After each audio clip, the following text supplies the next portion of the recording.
Ladies and gentlemen, welcome to another episode of Killer Collab Podcast. My name is Tony Devin Flyer, Tony D. As always, I'm joined with Mr. Chris Lato. How you doing? What's up, buddy? Doing good. Doing good. Yeah. We're missing our sidekick. Yeah. You folks can't see, but there's a big empty chair here. But in between us. But he's somewhere in our hearts. He's lame. That's what he is. He's got kids. Yeah.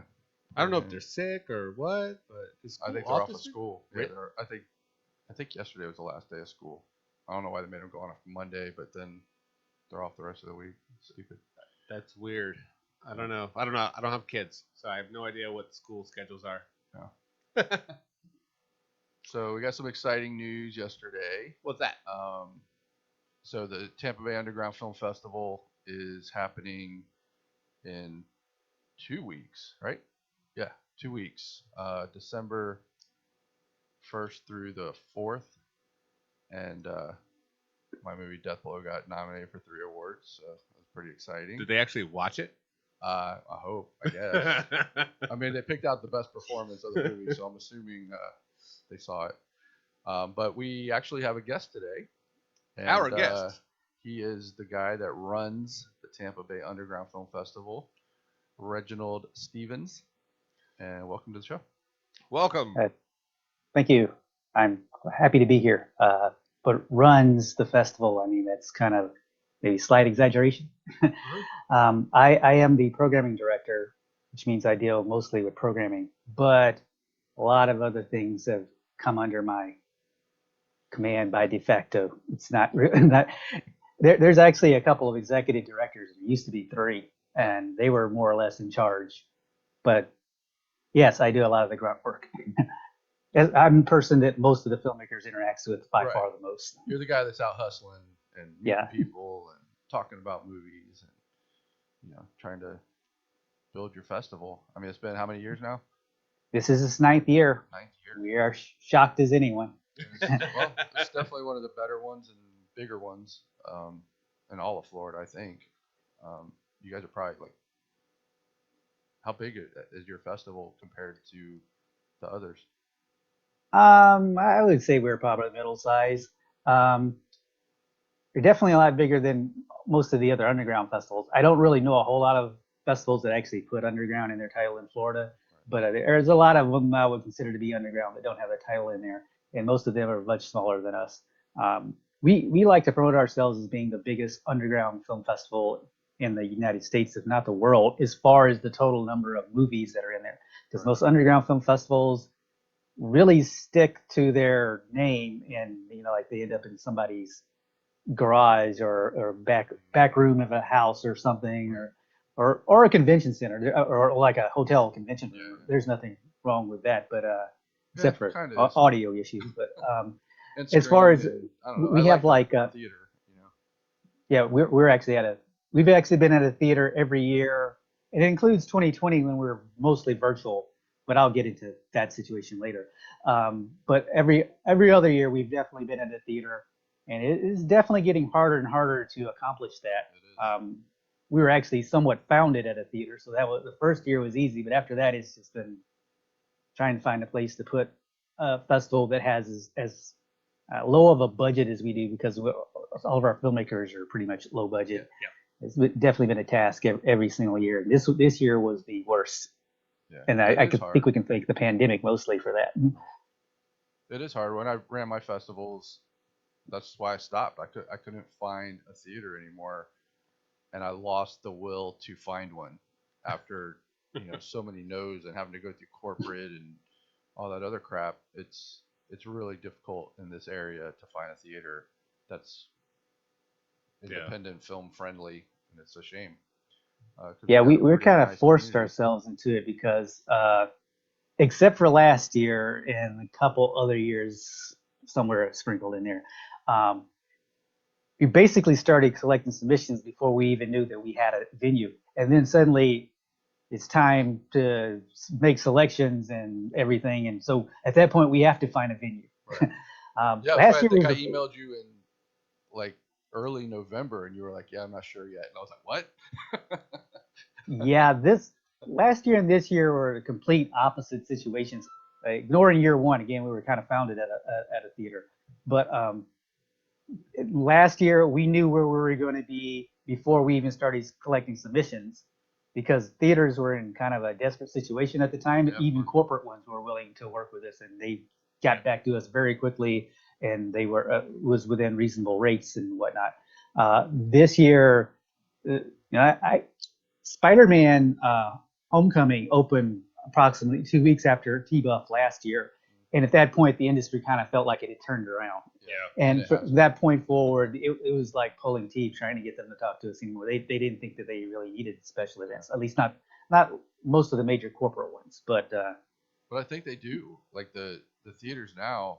I mean, I go every Friday to see the new movies, and there's nobody in the theater. We just went and saw The Menu Friday. I mean, I go in the afternoon, so I'm sure it's less than what it's at night. But that movie just came out, and I think there were 6 people in the whole theater, including me and my son. So well, they gotta be struggling. the industry themselves keeps saying that they're still in a bad situation. I mean, you have a Black Panther like last week, the previous weekend, Yep. and suddenly it seems like everything's normal again. And then the next weekend, like every big movie, it loses like half of its audience the next weekend, Right. and nothing else comes up to make up for that. Yeah, That's what's happening now, and that used to not be true. Like when the first Black Panther opened, it had, I think, 3 other movies that were over $10 million. And something opened against it the second weekend, and nothing really strong opened this past weekend against it. And it was basically the only thing that was in the market, and that's been true pretty much the entire year. It would be like one huge movie, and then they would die for like weeks at a time. Yeah. So Like once a it's month. better. It's better than last year and the year before, which is why I think they felt like they were back as far as like not working with film festivals as much anymore. Right. But it's definitely they could definitely use more attendance, in my opinion. Yeah, of course. It seems like the theaters now, if it's not a big, superhero bubblegum movie, nobody's going. Like it seems like, I mean, when's the last comedy that was on the big screen that you can think of? I can't think of any comedies that came out. I mean, it's been forever. Not any that are like explicitly comedies. Because I mean, think they're all stuff. they're all going to Netflix. Everybody wants to watch it at home, but I feel like obviously Black Panther, you want to see it on the big screen with the sound and everything. So I think people that, unless it's one of those kinds of movies where you want it on the big screen with special effects and sound and everything, they're not even bothering to go see it, which is a shame. I mean, it's a shame. Yeah, it feels like the industry was trending in somewhat in that direction prior to the pandemic, but the pandemic, like I think, really completely turned around people's viewing habits, and they were much. I mean, we kind of taught people, I guess, to stay home and watch movies more so than we had in the past, and now audiences are still sticking with that, unless it's like something you want to see on IMAX or Dolby Cinema or something like that, this big screen. Now, do you think that's because of the pricing, inflation-wise, or do you think just people are just programmed to do that? Because how much does a movie ticket cost? Yeah, but here's the thing: me and my son have the Regal movie passes, $20 a month. I can see as many movies as I want over the month. I mean, that's a no-brainer for me. I usually go once a week, so even if you go to 2 movies, it's worth getting. Yeah, 2 movies a month. It's worth getting that. And AMC's got one, Regal's got one. I don't know about Cobb or the other ones, but I think I don't know. Maybe it is the price. I'm not sure a lot of people really know of. Either they don't know about it or they don't feel like they go to the movies enough for it to be justified, which I don't really understand, because you go to a movie once a month and usually those Regal or AMC things pay for themselves. Yeah. But there are people that, I mean, I know plenty of people, and despite the fact that I'm kind of working in the industry, that rarely ever leave their house to go watch a movie. So, I mean, I guess that's possible. I don't know that the inflation that's killing us right now really has a lot to do with it, because the theaters aren't really raising their prices any more than they have in the past. I think in general, prior to the pandemic, that was definitely a problem, because a lot of people remember the $4 ticket prices they were paying in the early 2000s. Suddenly it's like $15 in the late almost 2020. So that was one of the reasons why I believe the industry was trending in that direction. But they haven't really jacked up their prices a lot in comparison to other things. Yeah. Like my rent went up 40% this year after never having gone up more than like Yeah. 5 or 10% in a single year before. Theaters aren't doing anything like that. I mean, they may go up a few pennies here at a time. They know that they can't They do can't that gouge to themselves out of customers the market. I because mean, that's a very expendable thing. That's not like rent. You got to pay the rent. Right. Yep. But It's something you but can people cut will out. stop going to the movies if the ticket prices get too high. So they aren't doing that to that extent. And I think that if they do go up, there, people will be like, well, I can either spend $18 and go to this one movie, or spend it on a month of Netflix and watch 1,000 movies. You know what I mean? Right. Like it doesn't make sense for them to go up in price. But it sucks. I mean, me and my son, we go every week. We enjoy it. I love going to the movies. It's my passion, I guess. I mean, I love seeing the new movies at the theater, and obviously I watch stuff at home too. But Yeah. I love going to the movies. Like it's fun for me. Yeah. I don't know. Yeah. I guess other people don't. Well, feel that I'm way. thinking because everyone's got these rent problems, but don't these theaters like rent out these places, these locations, or do That's they what buy I'm saying. them? Like I don't understand why. If I want to have a premiere of my little independent movie. No, I mean like these theaters rent out their space. Like do they pay rent on those places or do they own them? Like Oh, I don't know. stuff like that because I know their rent will Well, they go up rent. too. The one I go to is at the mall. Yeah, That's so they Citrus rent. Park Mall, so they obviously rent that space. Yeah, but wouldn't those rents go up too? Like I don't see why they Probably. wouldn't be more competitive and like I don't know. That's personally what.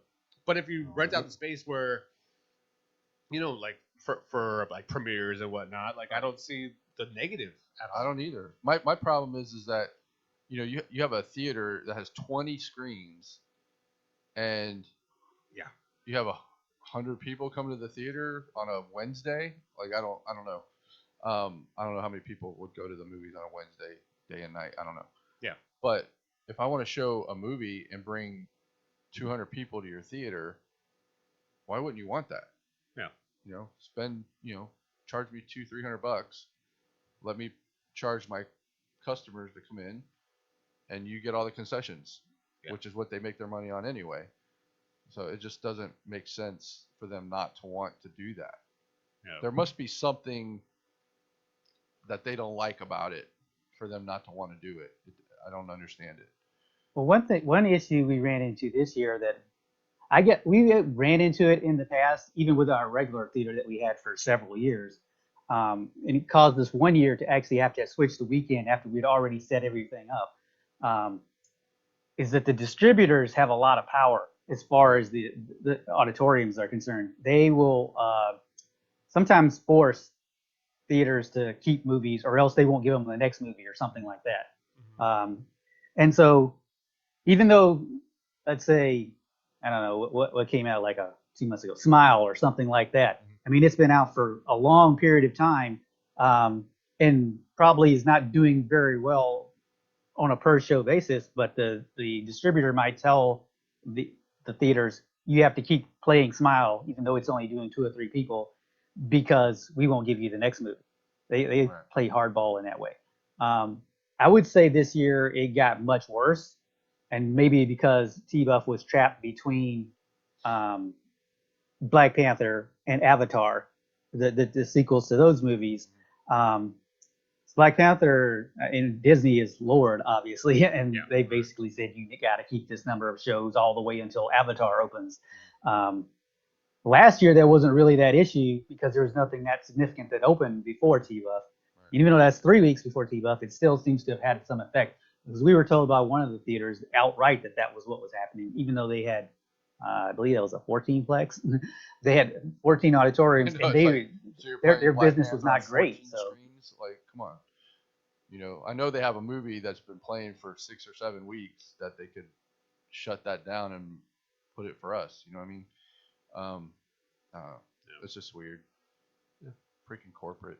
Yeah, that's the trouble with corporate. Like I said, they hold all the cards and they're like, yeah. Well, like everything, the big guy wins over the little guy. Yeah. Yeah. Just the way it is. Yeah. So I know 2020 was a challenge. How did you guys evolve in making the T-Buff of 2020 during the pandemic? That would almost require me to go back to probably more of the beginning of T-Buff to explain how we ended up where we were in 2020.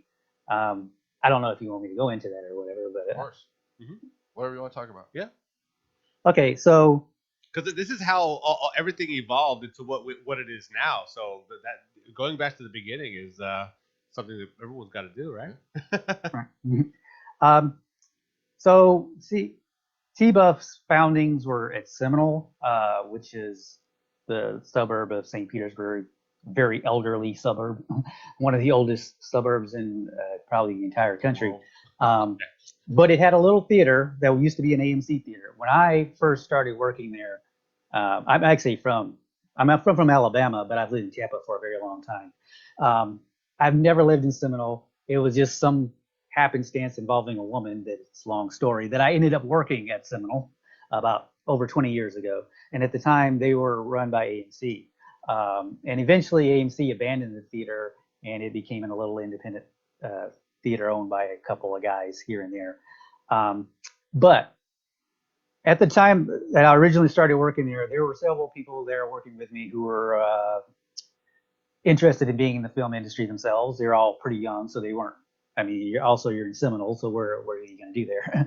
But like someone wanted to be actors and someone wanted to be composers and filmmakers and whatnot. And eventually, one of them got really serious about it. His name's Stephen McKendry, and he went to film school. He graduated. He started doing commercials and wedding videos, music videos, infomercials, that sort of thing to pay the rent. But that wasn't any of our passion to do that, obviously.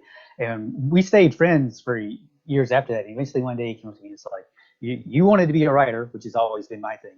I never really wanted to be a producer or whatever it is. I'm with T-Buff here, but I always wanted to be a writer.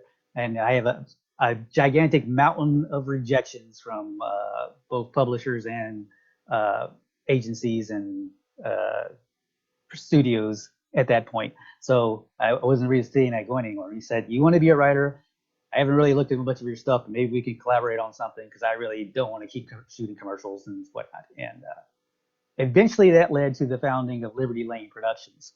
Liberty Lane Productions was named after the street that the theater was on, because that's where all of our founding members were either directly they worked there or lived there, or they were strongly associated with one of us there, like Kelly, who is my main other partner. She never had anything to do with Seminole, but she was my longtime friend, so she became associated with it too. And we eventually made several short films. One of them, A Piece of My Heart, played in a ton of festivals around the country. It even led to what was almost a real deal with a major investment group. In fact, I was signing off on final paperwork when it suddenly collapsed. This was 2008. That's why it suddenly collapsed. Yep.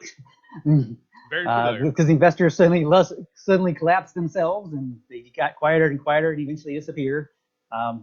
So because they were going to let us turn that into a feature with several $100,000 online. It was all a beautiful thing, and then October came around, and that was the end of that. But eventually, this same group got tired of making shorts, and the feature thing wasn't happening as far as like getting somebody else to throw money at us. And we were like, let's kind of do the Chris Lito thing, who I hadn't met yet, but and see if we can make a feature for a little bit more money than we've been making these shorts for. And we definitely knew it was going to be a horror film, because my day job at the time was as a research director at a TV station. So research was the thing that I did in almost every aspect of my life. And I knew that horror films have built-in audiences and are by far the most likely to make money, even if it doesn't have anybody famous in it, as far as turning a profit. So that's what we're going to do, even though up to that point we hadn't done any horror. Although that was Steven's favorite genre, so it's kind of surprising in some sense that we hadn't done one up to that point. But it's not something I've written a lot, which was kind of the problem, being the main writer in the group. Yes. If you don't. So I eventually basically wrote a horror movie with the resources that we had at the time, which included a whole bunch of kids because we were actually working with Seminole High School on it. So it was going to be a little low budget independent horror film. At the time of basically when I met Chris, it was probably called You Will Love Me because that was its original title. And it changed title several times because of the distributor. It is most famously known as Poltergeist of Orley Forest. On Netflix, for a while, it was known as American Poltergeist 2, which is odd because there was no sequel. But That's what I saw it as. that's the kind of the way some distributors do things. Like there was another American Poltergeist, and they would try to like jump on and its success, I suppose. Even though it wasn't, I don't think it was as successful as our movie, so I don't really understand that thing. But anyway, as you've already guessed from what I just said, that movie became far more successful than any of us could have imagined it being, especially for the amount of money that we put in it. And I mean, we had one person in the movie who at the time was not in any way famous, but he eventually went on to be in Ant-Man and a couple other prominent films with important parts, not like just a background character. Ant-Man was actually released almost exactly the same time as Poltergeist of Orley Forest was. Although Ant-Man was released in theaters and Poltergeist of Orley Forest was a home video thing. But so those things were going on almost simultaneously. So anyway, it eventually made its way into Walmart stores and Amazon. Like not like you put it on Amazon, but like the distributor puts it on Amazon. Mm-hmm. So it's more heightened as far as its marketing is concerned. And that success because we had a huge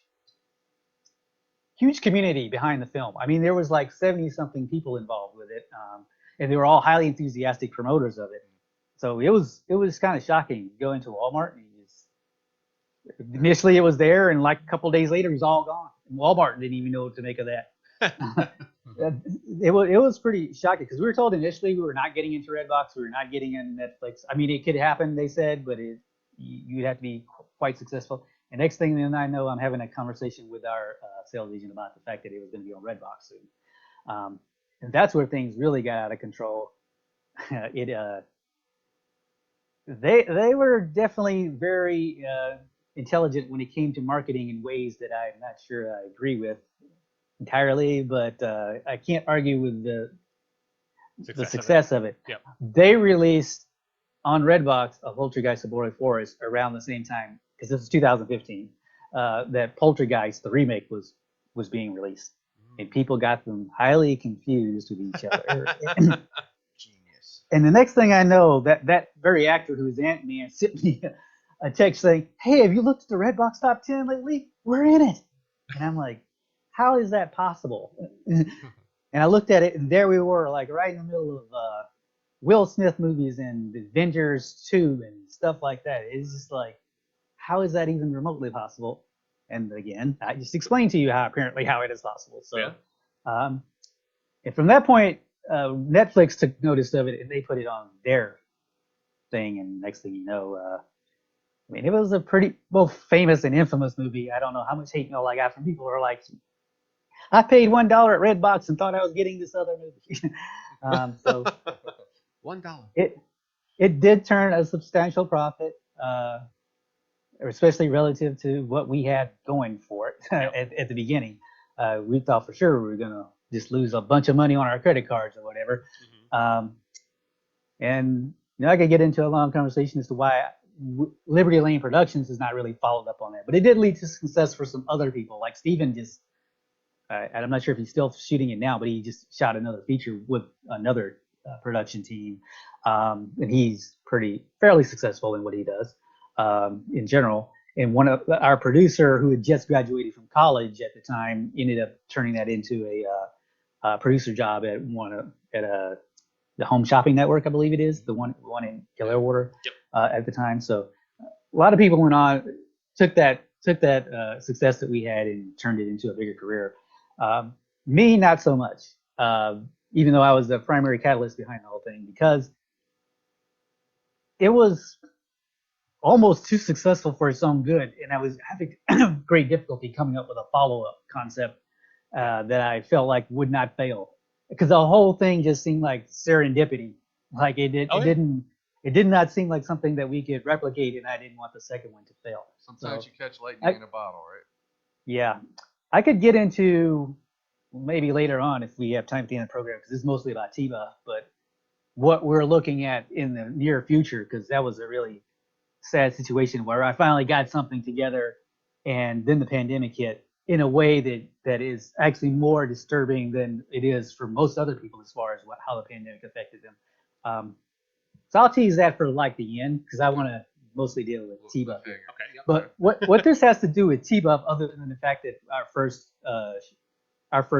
event was at Seminole, is that it was Poltergeist of Borley Forest really that led to us, like doing a tour. It was actually fairly successful as far as the festival tour, especially for a feature. It's really hard to get a feature into festivals, especially now I'm on the other side. I understand why.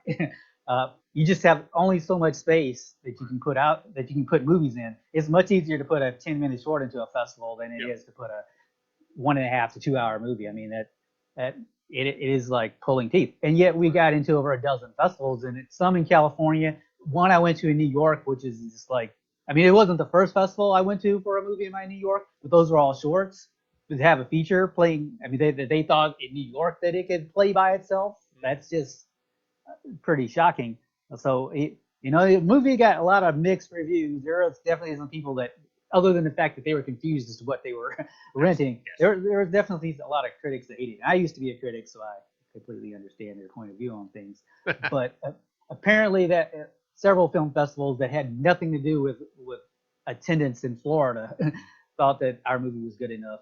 He gave us a couple of awards and nominations here and there. So the point is, we traveled across the country, both for that and the previous shorts.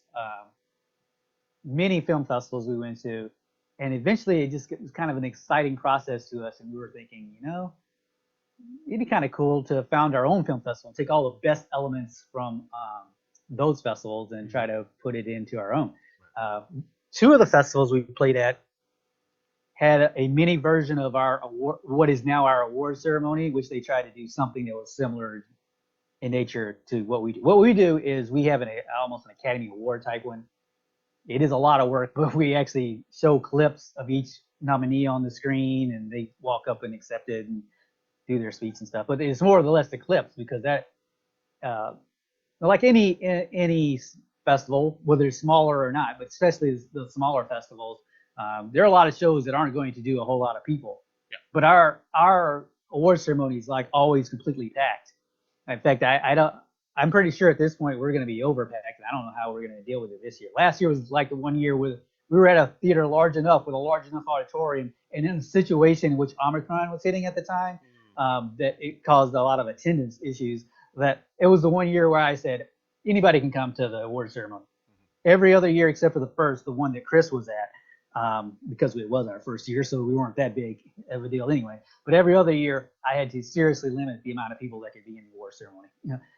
It was almost an invitation-only thing. In fact, it pretty much is an invitation-only thing. You're nominated.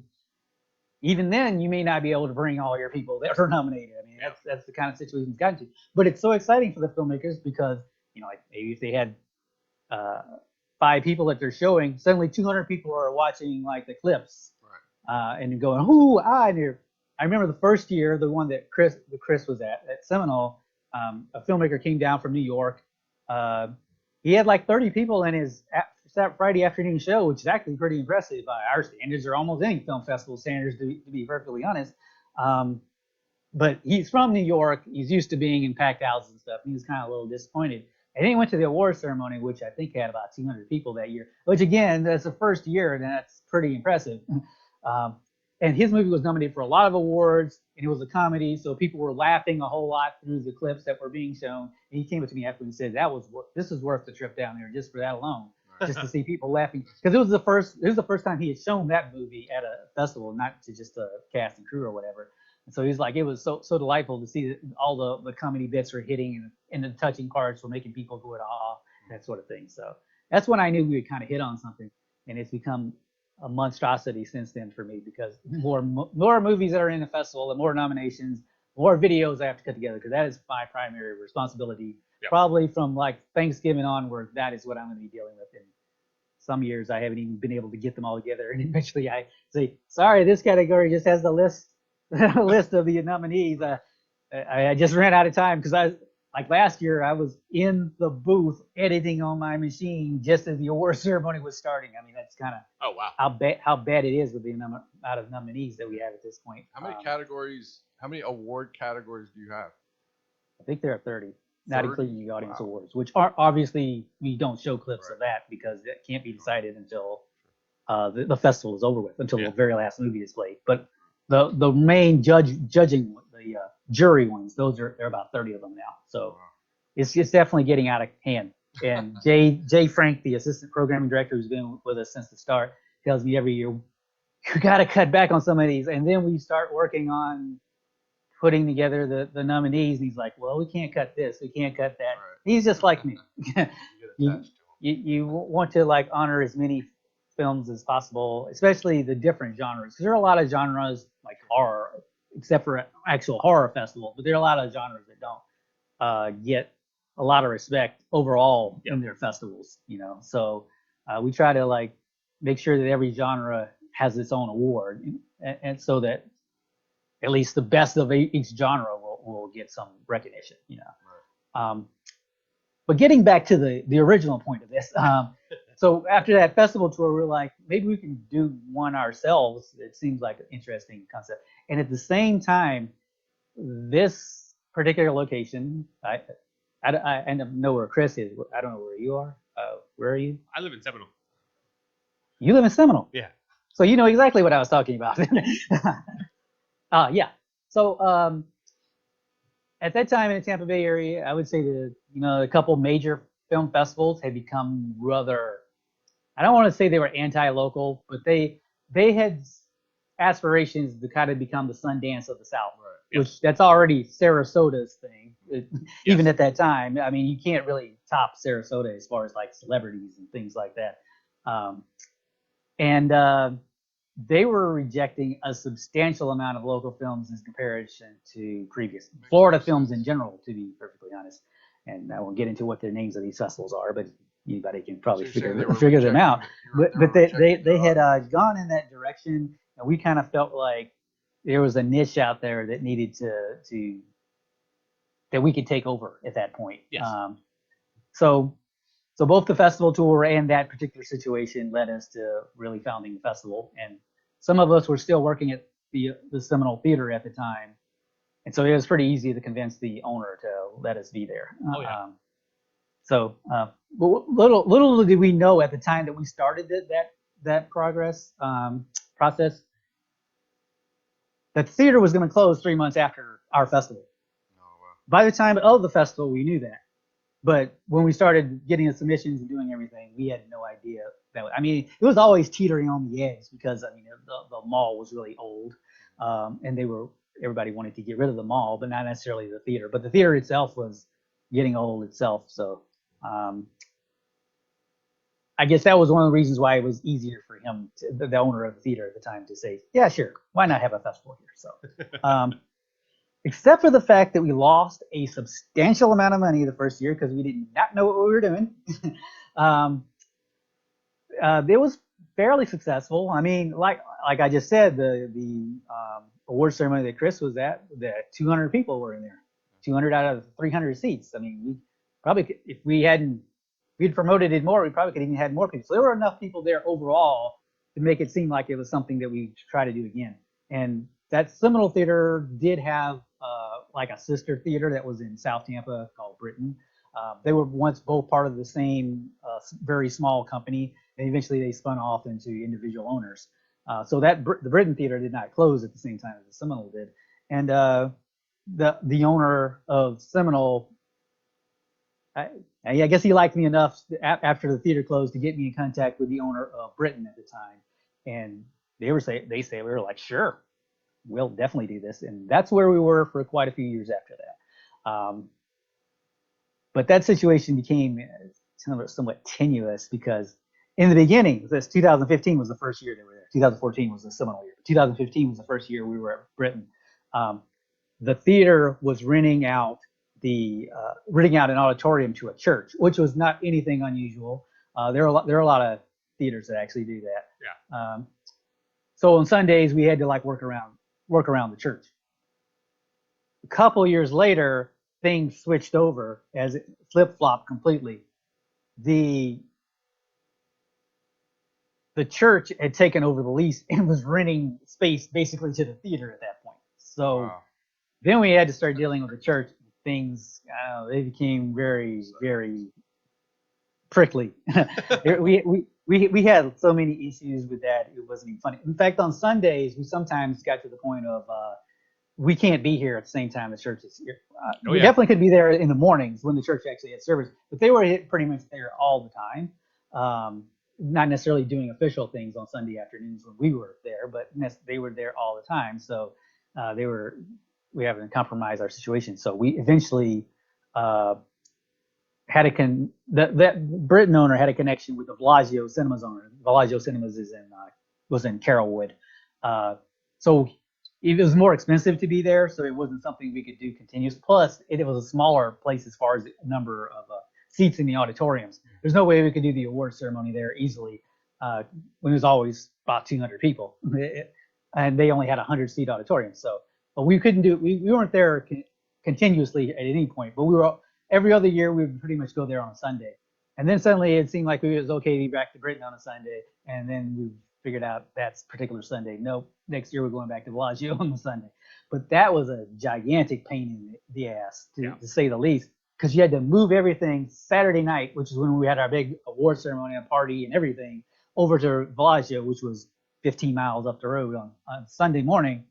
So, I mean, it was the Saturday to Sunday thing was, I would say, probably the worst aspect, regardless of whether we went to Bellagio or not. Because if we didn't go to Bellagio, then the church made us move everything over into a corner or hide it in closets or stuff. And so we had to get it all back out again. So, but other than that, I mean, we finally figured out what we were doing. So from 2015 to 2019, the festival steadily grew every single year, including more and more movies, which was getting out of hand. We got up to 250 by 2019. It was just ridiculous. The vast majority of them are obviously short films, because you can't have much more than 20 to 25 features is about the most you can probably have with our 2 auditoriums that we have every year.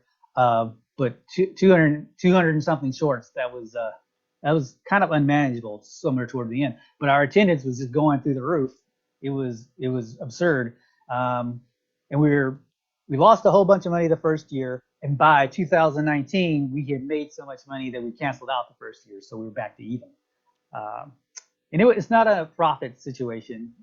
We're not trying to turn a profit by any means. We're just, but we're not trying to lose money either, because that's not good. And so we're definitely glad to be back to even by that point. And we felt like we were kind of a community asset. You know, I've gotten rather tired of dealing with this every single year.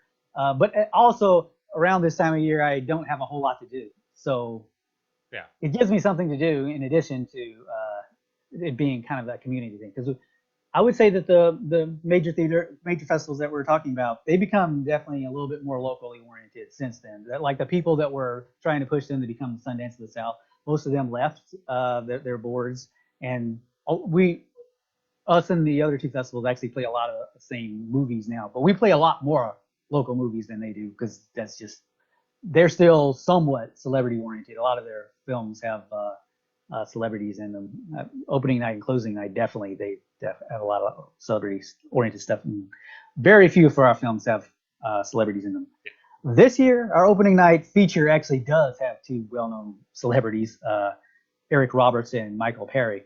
That is just pure luck, though. It's still a local film. It was, and the reason our opening night this year is a Pasco-oriented one, because we ended up in Pasco County. It's kind of made sense. The Thursday night that we were going to be there, it's just a weeknight. It's kind of hard to get people there anyway, unless you have some highly enthusiastic premiere going on. So we decided to make all of our opening night films Pasco-oriented. How we got to that point, because you're asking me about the pandemic. So when the pandemic hit, TBUFF takes place every December. That was the worst part of the pandemic by far in 2020. I mean, that was when thousands of people were dying every day. And our board of directors did not feel comfortable having a fully in-person festival, even though some festivals were attempting to do that. It was probably not the wisest of decisions because I mean there are major outbreaks occurring if they were attempting to do that. Absolutely. But we the board voted to make it basically all virtual, which is what a lot of other festivals were doing, including Sundance. I mean, Sundance was virtual for 2 years there. But a lot of local filmmakers were like, is there any way? Because I mean, like the main reason we come to TBUFF is so we can see our movie on the big screen, virtual thing. I mean, we could watch it on our own home computer. So this is the start of the Port Richey story, because Port Richey has a theater there called Port Richey Cinema 6. It's at the time, it was one of the few multiplexes left that was independently owned. It was not a corporate theater. And one of our TBUFF regulars, he regularly held an event there himself. He lived right next to the theater, so he knew all about it. And he mentioned it to me, and I was like, I'll see what I can do about that. Because at that point, combination of the church and the pandemic had killed Britain. The pandemic itself had completely killed Bellagio off. There were basically no other independently owned theaters left. And that year, we were definitely not thinking anything about trying to go to a corporate theater because we weren't even trying to have a real festival, in-person festival that year. So I asked the Port Richey owner if she would basically be, the TBUFF, or more me, not really TBUFF because it wasn't an official TBUFF thing, but I would be the distributors for some of the local films. So basically, I was just giving her the films, and they would sell them as regular tickets. And we weren't marketing it or anything because the board didn't want to be associated with whatever could happen as far as an outbreak or something.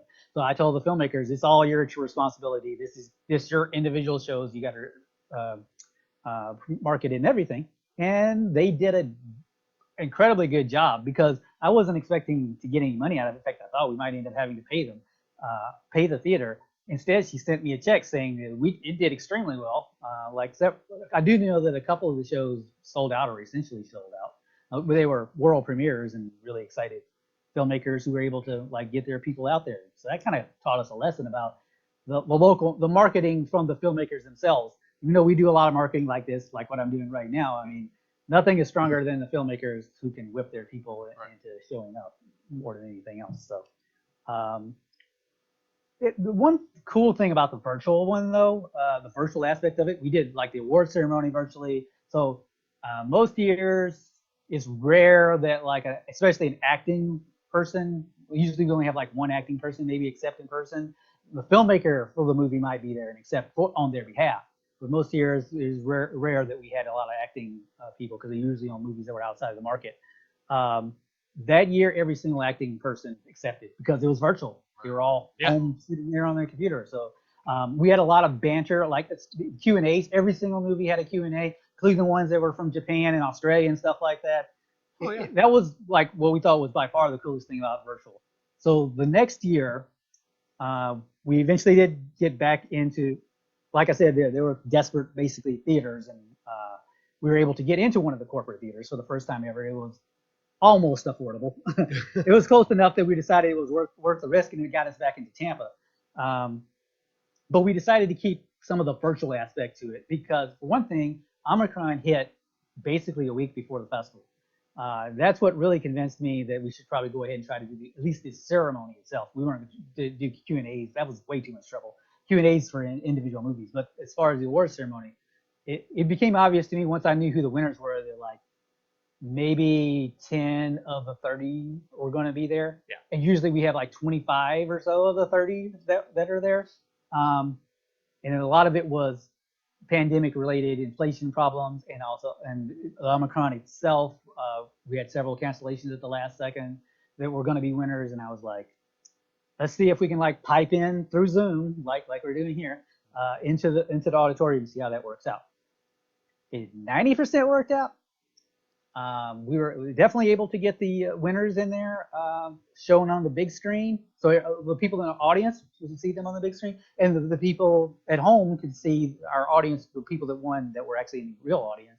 So, I mean, that aspect of it worked, but there was some audio issues where you could not hear on the big screen people talking. We didn't have enough time to be able to figure that one out. So that was well, a lot of it's Zoom, because I know early on when we started doing these virtual interviews, we had a lot of audio issues. For a while, our audio was like horrible. Yeah.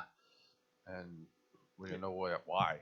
And that's because like so many different people that do Zoom have different settings on their computers for it. So it actually just combats whatever settings you have on yours to receive it. And it's just, sometimes it can go haywire. And I can only imagine how poorly some of those did come out, like scratchy or really loud or really low. Or it's just a battle every week with us. Yeah. So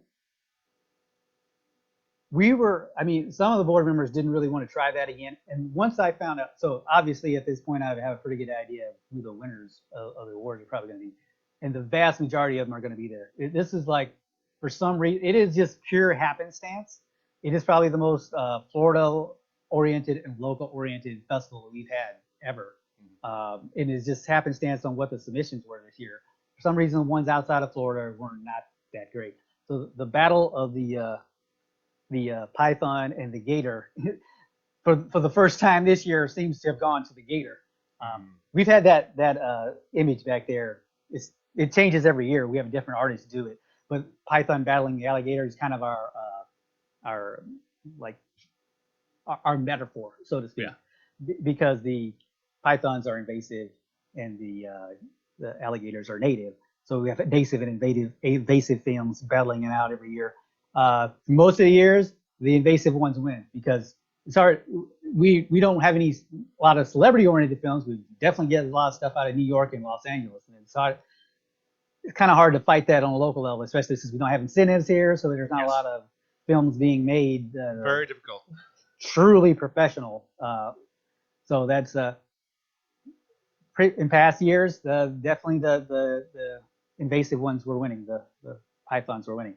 This year, I don't know what it was, but the submissions from outside of the market or outside of Florida in general just weren't.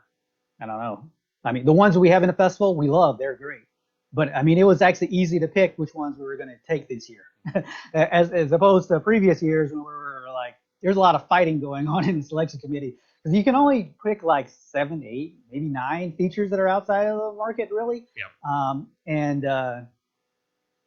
It was usually there's like 30 or 40 that are really good and probably deserve to be in the festival, and we just have to figure out which ones makes the most sense for us as far as our content, and also as like, do they have a local connection or something like that? One year, the audience award was won by a film from Japan, and everybody's like, "That's just insane! How does that happen?" Well, the producer who currently lives in Japan was actually originally from Seminole, and his mother still lives here, and she brought out the house, even though it was an entirely Japanese film.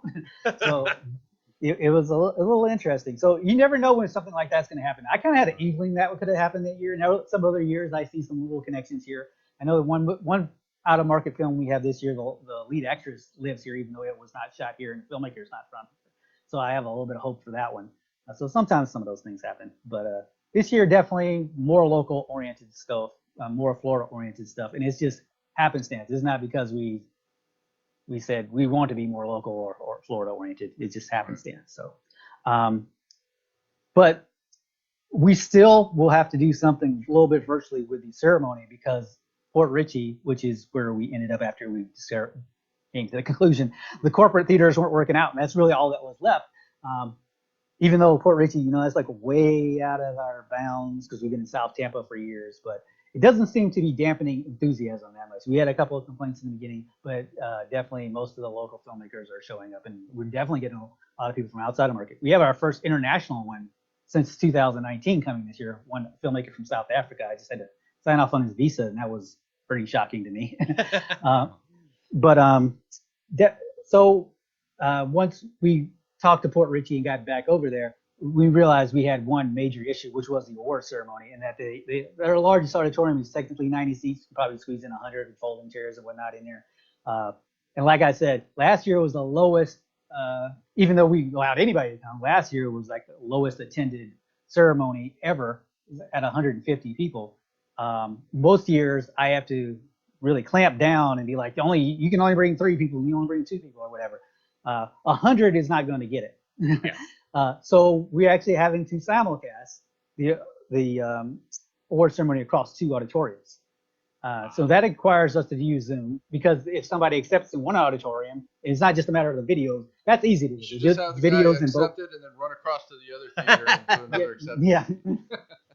Yeah, we thought about that. We're actually still going to have plenty of logistical problems to begin with, assuming we can get the audio to work right this time around. But yeah, that's what we're going to have to do. It's 2 auditoriums, the videos play in both, and we shut down the videos in one auditorium when somebody wins in that auditorium, so they can do the acceptance speech and not have recursion occur. But we do have to pay attention to who is going into what auditorium as far as where the awards themselves will be. Right. So it is a lot of logistical problems, but the Zoom aspect is a little scary. We definitely have to work on that next week when we really get into the deep weeds of trying to put together this festival. I mean, deep weeds right now. I've been sleeping like 4 hours, average of 4 hours a night for the last 2 weeks or so. And it's going to get worse. Yep. especially next week. I'm taking the entire week off of work. I'm going to be in Port Richey vast majority of the time, testing a lot of stuff, making sure we don't have audio issues and whatnot. So it's definitely coming together, but as usual, there are lots of problems popping up, and I'm not getting much sleep. Well, I'm certainly looking forward to it. Absolutely. We're excited. Our whole team's excited to go. Yeah, I was telling Tony before the show, I was like, I think the last movie that I put in there was Die Die Delta Pi. And I remember the name of that movie now. So me, Sean. Have your own movie?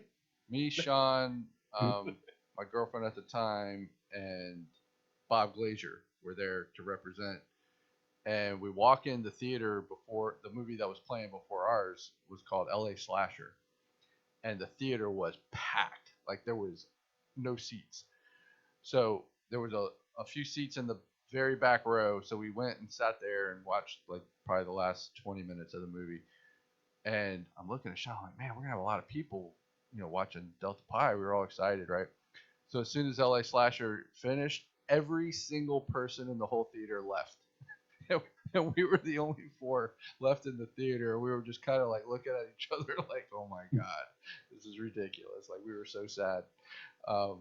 But I don't know. It was cool seeing it on the big screen anyway. But it was funny. That's year 1 for you. But I'll say in general, that's somewhat true, because I don't really see a lot of people sticking around for the second show or the third show or whatever. Yeah. People there largely support their own people. I mean, that seems to be kind of, unless you have a celebrity, and that was LA Slasher actually had no representation. Yeah. But it starred, what's her name, Brooke Hogan, who is from Seminole, or from the Treasure. Clearwater area. And she actually regularly came to that theater when we were working there. When the founding board members were working there, she and her father and brother regularly came to that theater. Yeah. So that really helped out on the marketing aspect. At the last minute, apparently she wasn't able. Maybe she never really was going to come. I don't know. But at the last minute, she wasn't able to attend. But just the fact that like there were famous people in there, including one that actually was from the area, I think that helped out that film a lot more than most of our non-represented films would, because it's really hard to remember any film that had no representation whatsoever that did a whole lot of numbers as far as a feature is concerned. Shorts, yeah, that happens all the time. Sure. One of the more famous situations was 5 years ago. A guy won the audience award for shorts that did not live here, had no strong connections to the neighborhood or anything. But he was in the block that was the #1 block. Wow. He was the #1 selling block because there were a lot of local films in there, and they pumped up the numbers high. And we thought that they were going to ding him because he had no. We thought the other films were probably going to ding him, but he made probably the best movie that has ever played at our festival, and they weren't willing to do that. They all gave him 5s. It's like 100 people in there, and they all gave him 5s. And is the 5 stars out of 5 stars, which is how we judge these things. Yep. So one of the few times ever that somebody non-local was able to. What movie was that? Do you remember? Emmanuel, that was his name. No, The do you know Manual. what the name It of was the a movie was? sci-fi movie. It was incredible production design. It was like Hollywood level, even though he made it for a few $1,000s, just like all the rest of us have. Nice. Very I Interesting. don't know that we have anything like that this year, but we do have some. I probably should say something about the movies that we have this year. The opening night film, Beast, The Beast Comes at Midnight, was produced by Scott Sullivan, who's one of our TBUFF regulars, and Christopher Jackson's the director. That was the one that has Eric Roberts in it. It's a werewolf movie. You can go to tbuff.org, by the way, to find out all of these movies. Link in the description. Yeah. And there's several other, like I said, that was a Pasco County oriented night, so there's several others. It's actually an entire horror night. I don't know why, but like 90% of the loves Pasco horror. movies that we had, they were horror movies. Well, they're And also so the easiest, the cheapest to make too. Right. yeah, that is true, but I mean, the vast majority of our movies aren't horror movies, and they're all cheap and easy to make. I guess not easy, not I would easy. say easy. But anyway, the entire night's kind of Pasco horror oriented, and then we have the usual various different types of movies. We have comedies, we have horror, we have a sci-fi block, we have so many dramas I can't even think of all of them anymore. One of our bigger dramas is actually a feature from Stephanie Davis called Home for Thanksgiving. A little bit late for that holiday, but that was just when TBUFF was, so that's going to be its festival premiere.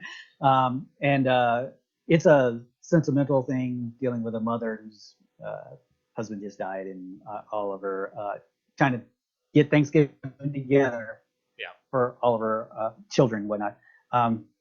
That's on Saturday right before the awards ceremony, and it's nominated for quite a few awards. Beast is also nominated for a lot of awards. Eric Roberts was not one of them, unfortunately. We were trying to get him down here with a nomination, I suppose, but that didn't work out. And they're just throughout the entire day, especially Saturday, we have a lot of our student films. Like we have entire student blocks, and we work with a lot of high schools, few colleges. FSU usually has a bunch of films in there. Yeah, FSU always has really good. I remember when I did mine that I would always get FSU films, and they were so good. Like the production was such a quality production. The stories were always kind of out there. I remember one called Killer Cart. Do you remember that one about the grocery cart? That what I would say was probably in our top 5 or 10 of movies that we've had of all time. It was so good. It was hilarious. It was so funny. But yeah, I always remember the ones from FSU. They were always really good. And I had a girl, I can't remember the name of it. She came down from Tallahassee, and her movie like swept everything. Like it was so good, it swept all the awards. I can't remember the name of the movie, but it was really good.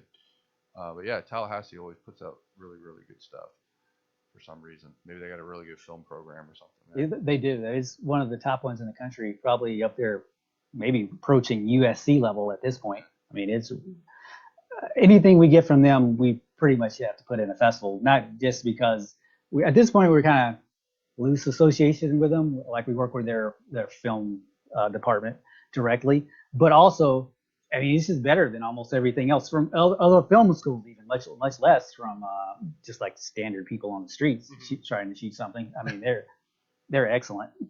So definitely, most of our morning student films are more high school oriented. Harrison School in Lakeland, they're like on the level of FSU for a high school. They actually won the high school award for like 4 years running. Oh wow! It was one guy won twice in a row, but the others were different people. I mean, they just keep cranking out people that are making stuff that looks like it's on college or even professional level. I mean, it's pretty impressive. So their instructor, whose name is Rick, but I can't remember his last name all of a sudden. It's a damn shame. I meet him every year. But he's doing a very good job of coaching those kids over there. So a lot of those high school ones are good. The FSU ones are more spread out because we usually put them into our genre box. So they're as good as professional films. So why wouldn't you put them in their genre box? They're few of them in that student box. So yeah. So when you talk to these high schools, what kind of equipment do they use? Like what kind of cameras do they have in high school now that they're using for these students? You know? Unfortunately, I'm not usually in. I don't do the Q&As because I'm too busy behind the scenes. So you'd probably have to ask Jay that because he's the one who does most of the Q&As with the students. But they are. I mean, you can get a pretty professional camera for cheap, fairly cheap these days. And I know that they have their own. They have them in the actual departments themselves. Yeah. But the ones who actually won our awards, especially the 4 or 5 years ago. They were seriously committed to the field at that point, even though they were still in high school, and they brought their own like high level cameras. And you could really tell the quality of them. Yeah, I didn't know if they were on Black Magic level or they were getting reds in for their high school programs. Like, I'm not sure. But I tend to doubt that there are reds in the high school program. I could be wrong about that. Wrong, but it really depends on the area of affluency. How Yeah. affluent that area is. Or how serious they are. Yeah, that's true. That's cool. So how many? So when you do a festival, you do 2 theaters? Two auditoriums simultaneously, which usually leads to difficult choices, unfortunately. But yeah. And you do Thursday, Friday, Saturday's the award ceremony, right? Yes, the award ceremony is on Saturday at night. Again, it's invitation only, so I don't want people like show up there out of nowhere because there definitely won't be room for them. I can tell that already from the feedback I've gotten from filmmakers lately. But there are still movies on Sunday. And a lot of people are like, well, isn't that kind of anticlimactic? Because they're still competing. They were competitive for awards. But I think it actually works out better for them. We've had several cases where you go. Yeah, you go to that awards ceremony and you see all those clips of a movie that plays on Sunday, and they go, "Whoa, that looks cool!" And then they show up on Sunday, even though they hadn't planned on showing up for that particular movie, maybe on that Sunday. So I think that kind of works out to Sunday's advantage. But I guess it is somewhat anticlimactic when you showing your movie, you already know you didn't win an award or something. But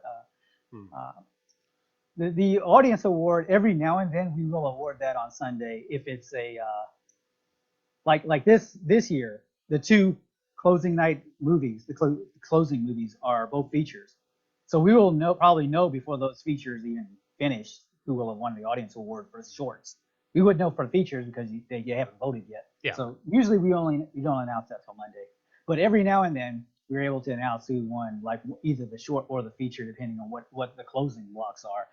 At the ceremony, at the festival, and we've actually even had a little mini ceremony for the winner there. Usually like 7 o'clock at night or something on Sunday. But we have after parties on opening night. Where these places are is not entirely settled yet, so that's why I'm not gonna announce them, because it pretty much anybody can show up with them because they're public restaurants or bars. But we provide free food only for the people that have the pass, so the VIP pass. Yes. Which the filmmakers all have, but you can also purchase one.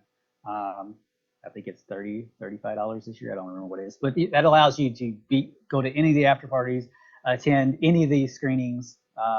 But you should probably reserve your seats because, again, the auditoriums are small, so if there's one that's going to sell out, you can go on to Eventive, which is the ticket selling application that we're using this year that we also used last year, and we used it for our virtual festival 2 years ago. That's how we discovered that it existed. But you can use it to actually reserve seats in auditoriums. And if Chris is within the 50-seat auditorium that we might end up at, he would be approaching sold out. So that's that's why you would want to reserve your seats. Yeah, I'm bumping it. But I think it's gonna. 10 tickets. I was like, what? Yeah. So, I think it's gonna be in the 100-seat auditorium. So you're probably not close to sold out. We haven't quite figured out which ones are going to be, but that's why you would use your VIP pass to reserve seats in addition to you can use it to walk in if there aren't sold out. So you mean I'm going to have more people watch it than Delta Pi? That is definitely true. So as far as the numbers are already at least triple, I believe, Delta Pi. So as far as I can remember. So there's an after party on Thursday, right after the opening night. There's only one show, that 7 p.m. show that has the Beast that comes at midnight among several shorts leading into it. Again, I'm not sure where that is. We'll announce that later. Friday, we have movies all day long, so we don't usually have a party because there's not enough staff to be able to manage that situation. we happen to be on the same property as a couple of really nice restaurant/bar places. So we're actually trying to do something, and I was going to talk to Chris about that at some point in the near future, as soon as my hospitality board members get back to me on it. So we're going to actually try to do something that's like a little before and after party for the movies that are playing that day that will probably be on that property. Again, that one we haven't well defined yet, so but hopefully that will end up working out. But anyway, you can actually walk to the two restaurants we're thinking about that are on that property. So unlike the after party for Thursday, which you definitely have to drive to because it's going to be in Newport Richey. There's a difference between Port Richey and Newport Richey. Is there Downtown. So the after party on Thursday is going to be in Newport Richey, and so is the one that's going to be after the award ceremony on Saturday. That's also going to be in Newport Richey. Again, we had a place, and then they started acting finicky, and so I'm not sure where that stands. Again, that's the hospitality. We don't want people to come eat our food. It's just so weird, right? It's so weird. I mean, I don't really understand the Saturday one, especially because there's going to be a lot. Just the fact that we're probably going to have 200 people at the ceremony. Right. There's going to be a lot of people that leave directly from that to go into that place. So that's a lot of people for. That may be kind of the problem, though. Maybe the place wasn't large enough that they thought they could hold us. I don't know. Somebody's supposed to be fixing that problem, though. That's the least of my problems because I don't work in the hospitality part of the board. I do this and I do the videos and the programming director, so I had to make the schedule. That's like my biggest thing every year, and getting yelled at for movies not being scheduled where they should be. All the hard stuff. Oh yeah. I get it. and not enough awards for my movie and all kinds of things like that. I'm a voter for the awards, but I'm one of many voters. Therefore, I don't have any power to unilaterally say you win this award. So just so people know that. was the acting awards only features, or were there actors that were nominated for shorts also? There were actors that were nominated for shorts. Yeah. Because somebody posted yesterday. Yeah, I saw. I think it was Sour Grapes, and that was definitely. Yeah. I had to deal with that last night. That I wasn't. saw it and I was kind of like. I would say that was the least fun aspect of the job is getting the complaints about that. But there were. I mean, several shorts have won the acting awards before, but it is less common just because probably some unconscious judging bias. There's definitely no rules or anything about it. But I mean, you watch somebody for 90 minutes versus you watch somebody for 10 minutes. The 90 minutes probably sticks in your head a little bit more. But we've definitely like 2 years ago, a 14-year-old girl in a 15-minute short won leading actress. And strangely enough, she's not the youngest leading actress winner ever. We had a 13-year-old girl in 2015 won, but she was actually in a feature. Right. Nice. Well, it's funny because, my movie, I when I started cutting it together and kind of watching it play out, I messaged Lexi and I'm like, if you don't get a nomination for this performance, something's wrong. And she was like, really? I was like, yeah. I'm like, you are completely standing out in this movie and you were great. Like she played the character to the T. And then when we got the thing yesterday and she got nominated, I told her, I said, I guess you got nominated for an award. And she was all excited. And I think she posted it like 20 times yesterday. Yeah. But she was, did you know her? I think she was mentioned like 3 times specifically by judges. I mean, she was really good in that movie. Yeah. Do you know her, Lexi Baca? I've never seen her before. She's probably in like 20 movies at TBUFF, I'm sure. She films like every weekend. She's on another project, and it's just incredible. I think she's got over 100 credits. But she's just one of those people that's really infectious. She's so upbeat and positive and so nice and just happy. And I'm really excited for her. I hope just getting nominated is she's so excited about it, and so I thank TBUFF for that, and it was pretty cool. So yeah. So at this time, I'm going to ask you, what do you want to plug about TBUFF? Tell our audience what you want to say, times, location, all that. Plug away. Again, it's at Port Richey Cinema 6, which is on US 19. Not sure exact address. You easily look that up. But yeah, it starts on Thursday, 12/1. When is this posted? This will be this Friday. This Friday. Okay, so it'll be the Thursday after this is posted. Then it's 12/1, and starts the red carpet for that day starts at 6 p.m. So a little red carpet event. Very small lobby. It's gonna be hard to have a red carpet event there, but we'll manage. And at 7 p.m. the actual show starts and ends around 9, and then after that we go to the after party. Then next day forward, starting on 12/2, it's movies all day from like 12:30 to whenever Chris's movie ends, like Like 11 o'clock at 9:15, night. So 10:15, probably Yep. close to 11, I guess. Yeah. Except Saturday when we stop early, like 8:30, to have the award ceremony. But it's movies all day. That day starting at 11 o'clock until the award ceremony, like 8:30, and then it's back to 12:30 on Sunday, all day long. Again, we have every genre. We have everything. We have VP dramas. We have hardcore sci-fi. We have what the craziness that is thrust, some post-apocalyptic thing about women wanting to destroy all men or something. So it's today's life. Yeah, I watched a bunch Yeah. of trailers. There's a couple interesting ones that look pretty out there. Yeah. I saw one movie's like 2 hours and 40 minutes long or something crazy. Yeah, And I was told like, Anthony he had to reduce that. So it's still listed as that, but he Yeah. actually did. Oh, he did. Okay, because I was like, I struggle telling a story that's gonna fill an hour, and this guy told a story that lasted 2.5 hours. I was like, oh my god. But it's Amazing. also the closing feature. Therefore, I could have just let it run as long as he wanted to run because it didn't matter anymore at that point. But where you get into trouble is like if it was like Saturday at 12, Yeah. then he just the whole day is just all screwed up. Yeah. Yeah. He's an interesting guy. He actually has the most movies of anybody in the festival as far as being an actor, I think, in them. But he wrote and directed that one, Anthony Caban. But he has 5 movies in the festival overall. Wow. He has, except for Thursday, he's actually in one every single day. So That's what it takes, man. Work your strangely ass enough, off. it's not the record. Twice we've had guys have been to be in 8 movies in the festival. Jeez.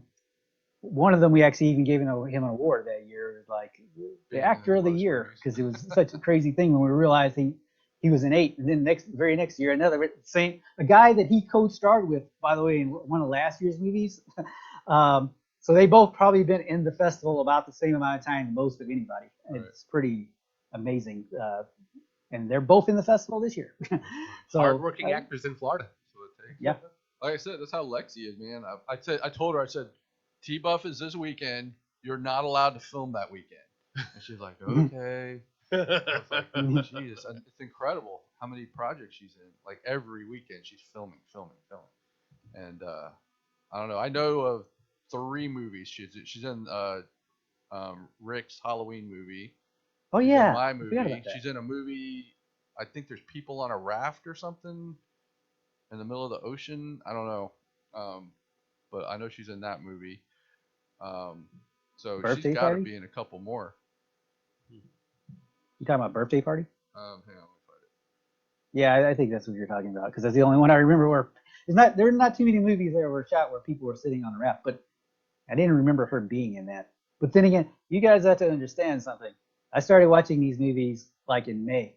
She was in that too. So at some point, I can't go back and watch over them again. So things just kind of go out of your head after a while. As far as, that's why I try to like hold off until like the fall so that things are more fresh in my memory. Right. Especially, I'm the programming director, so I'm the one who has to put them in the proper place.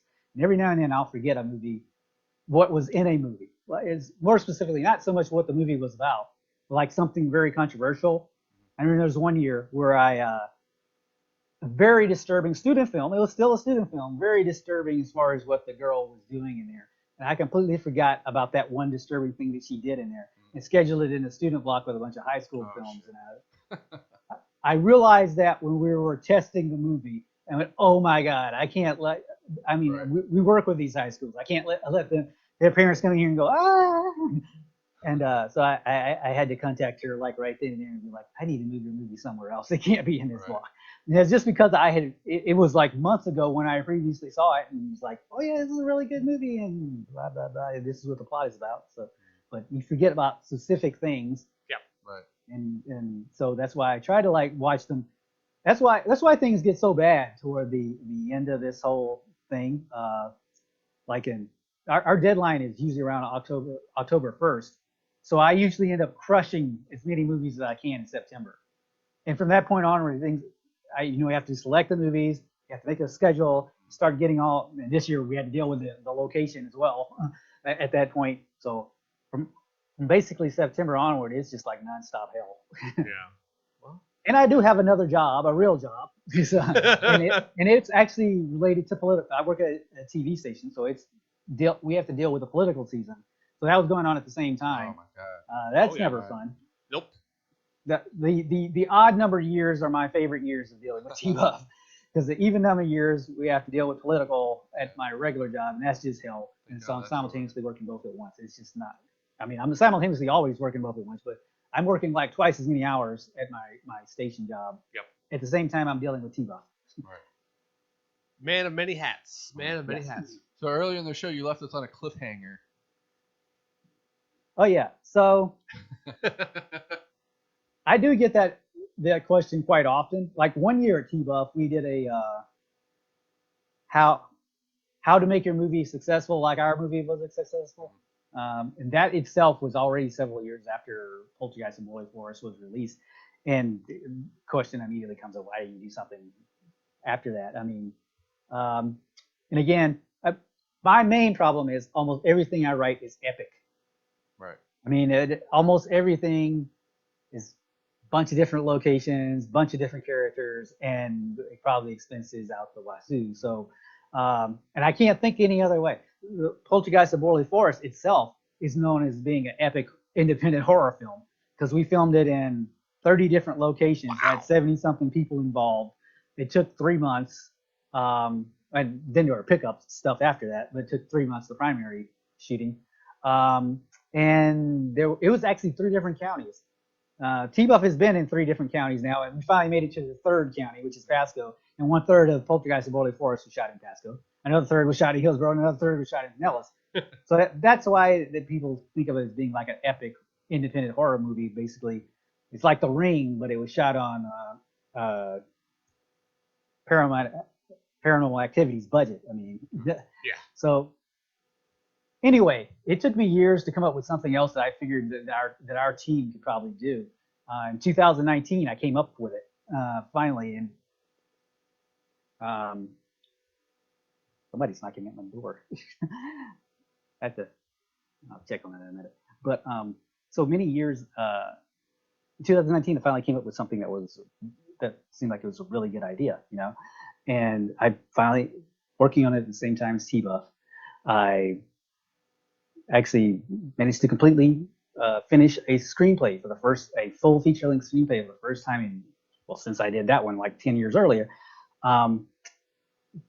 Later on, like in January, I think, maybe it's February, we got a bunch of us together from the old team, and we did a read, and everybody liked it and thought it was. I mean, it had a few issues there. I was going to work with on some of the other semi-writers that were part of the team, but we were actually very much in strong consideration of greenlighting it, and we started getting money together and whatnot.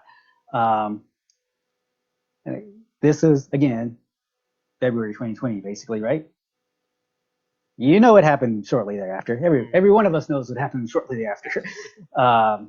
It really sidetracked the project. But things got much worse in this situation for me specifically than most other people that were sidetracked by the pandemic, because my mother was one of the very first persons in the pandemic to be infected and one of the first ones to die. And this was in March of 2020. So obviously I wasn't really in like the mood to deal with a project like this, or any project really. And the world was shut down at that point too as well. So, but it even gets even more prickly than that. The main concept of the movie was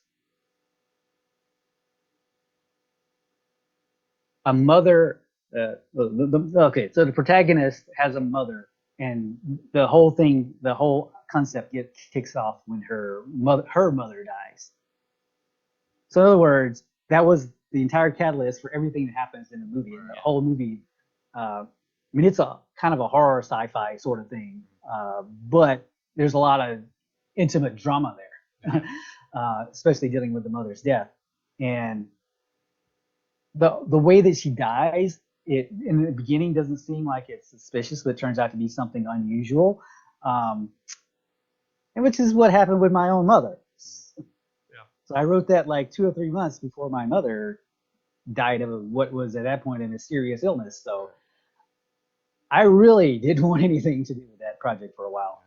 So I didn't even open up the screenplay for like a year and a half. It's just like something I figured I was just never going to work on again because it's like too intimately attached to me. So, but then last summer, like there were a couple of movies that were somewhat the inspiration behind. I mean, there's a lot of personal stuff too, but a couple of movies that really got me inspired to write that screenplay. And I watched them again, and I was like, suddenly, like my movie's probably on this level. And I suddenly got fired up again, and I was able to open it up and read it again. And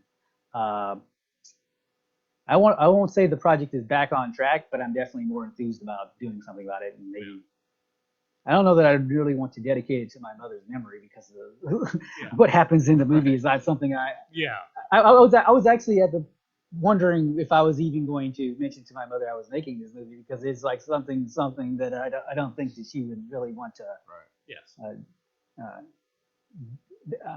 I don't know, her son to be involved with it or something, or something of that nature. Because it's Poltergeist of Holy Forest was an extremely, I don't want to say kid friendly, but we worked with a high school, right? So it wasn't like we were going to do anything that was extremely controversial in the movie. Even though it was a horror film, but it was a supernatural horror film. It's like I said, it was kind of like the Ring in some sense. And there's nothing controversial in that movie whatsoever.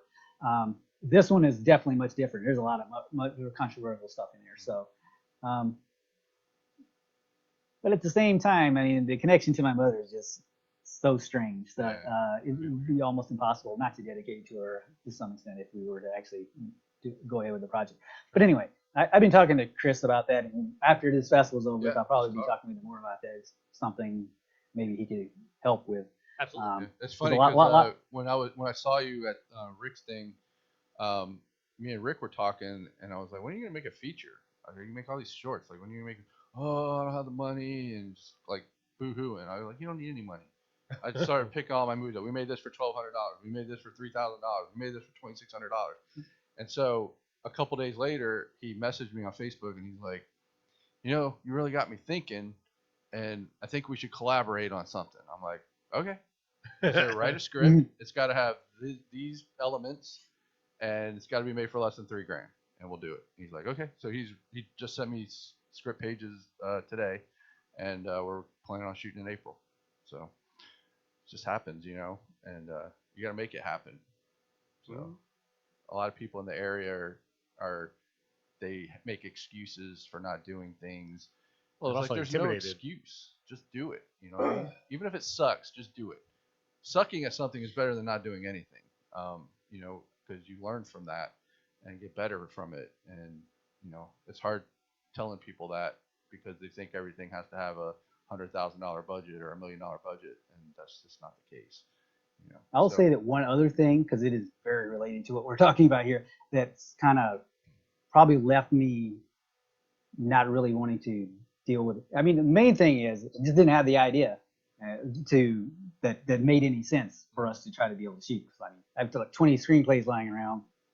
One of them's like an epic Viking movie that cost $100 million. So I mean, those were my main problem. We all have dream projects. But the other thing is though, TBUFF itself. I mean, it just became kind of my own, I don't know, child of the sorts. I mean, I don't do a lot with it in the spring and summer, but by the time I get done with it, I usually just don't want to deal with movies at all for quite a while afterwards. So that cycle continues every year. For a few months after TBUFF, I'm like, I don't want to. I barely even show up to other film festivals, which is, I'm a scout for and also just Right. hanging out with TBUFF people and supporting their movies and that sort of thing. But it's usually like not until March when the first major festival in the area comes around, and I'm like, okay, I'm back into the movie business now. So TBUFF itself is probably taking up a lot of my energy as far as film is concerned. Oh, trust me. Um, Remember, I used to run 2 film festivals, and you're burned out after watching all those movies and putting the schedules together, selecting them. Again, hearing all the crap from other. I got attacked one year because their movie didn't get nominated. I was just like, really? Like you're yelling at me because your film wasn't good enough to be nominated? Like, come on, you know. And so yeah, That is actually a I'm constant thing. completely get it. You know, and you're just burned out. Like you don't even want to watch movies anymore after the 3 months, you know, leading up to the show. So yeah, I feel you. I know you're and yours is like way bigger than mine was. So, you know, I can't even imagine all the pressures you have and after parties and all this other stuff you got to deal with.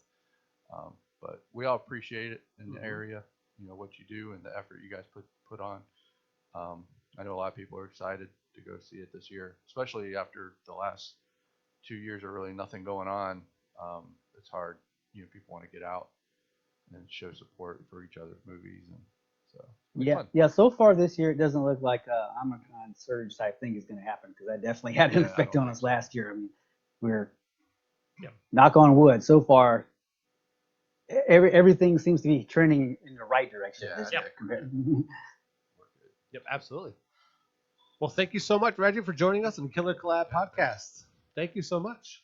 Thank you for having me. Absolutely. Thanks for coming on. Ladies and gentlemen, Chris Lato, Tony D, and Reggie, thank you for TBUFF, representing TBUFF on our show. Thank you so much. See you next week.